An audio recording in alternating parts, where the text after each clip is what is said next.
Hello and welcome. Today, we're diving into something we do all day, every day, without even thinking about it, breathing. And trust me, it's way more incredible than you think. Go on, do it with me. A big breath in and let it out.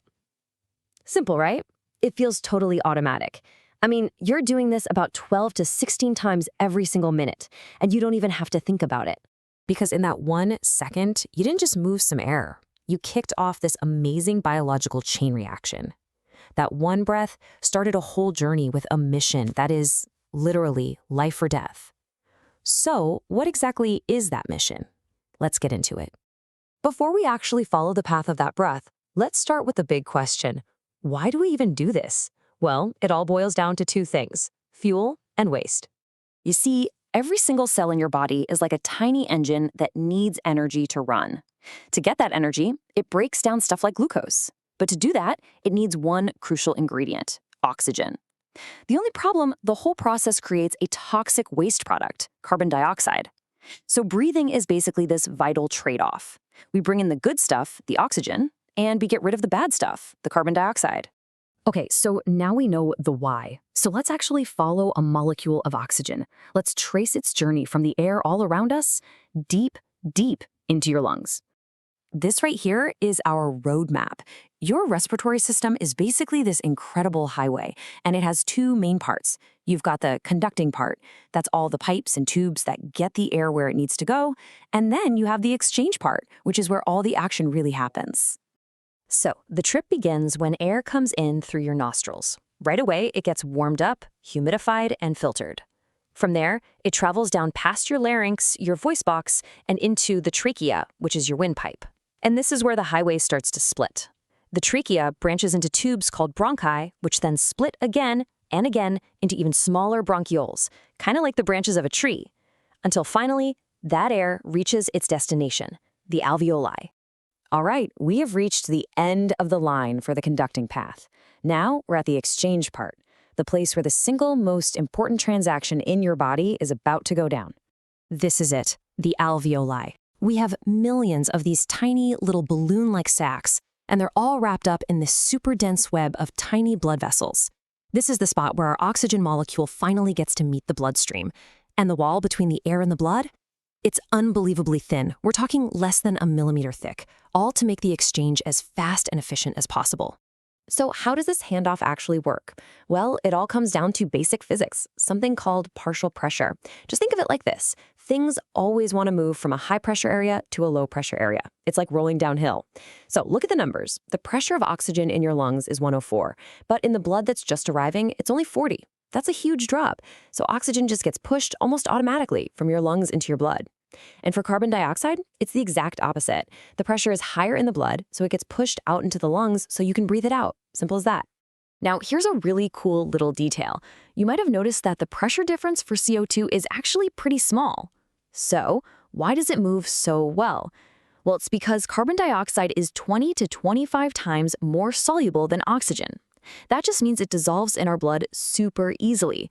That high solubility lets it zip across that membrane, no problem, even without a big push. Okay, so our oxygen molecule has made the jump. It's officially in the bloodstream. But how does it get from your lungs to, say, a cell in your big toe? Well, this is where the blood's amazing delivery service kicks in. So, our blood treats these two gases in totally different ways.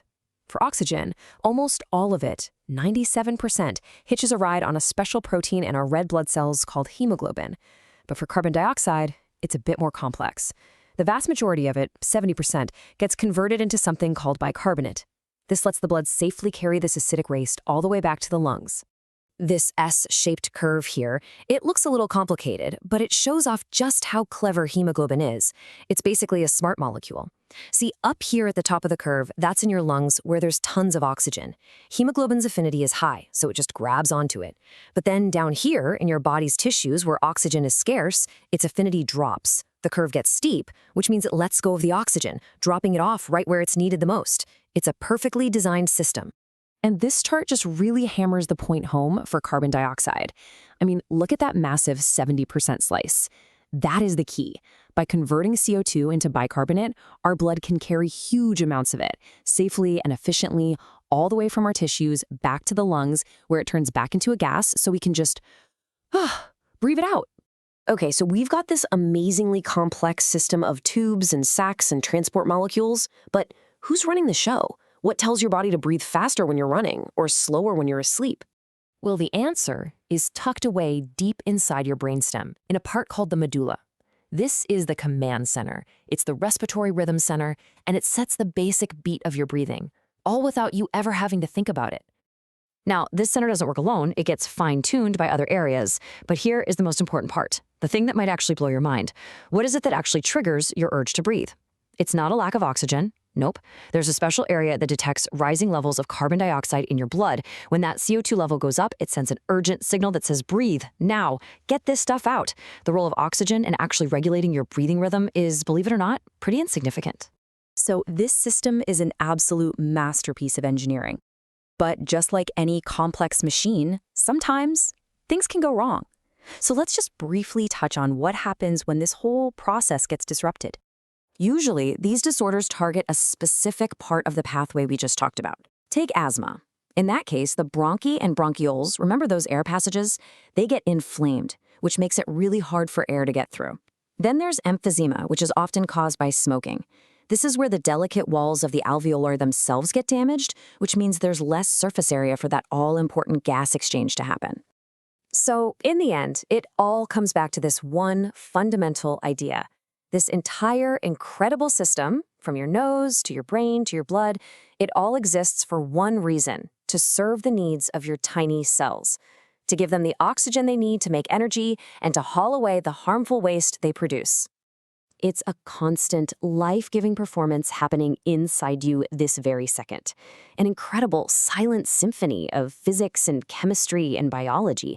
And it all starts with that one simple action of just taking a breath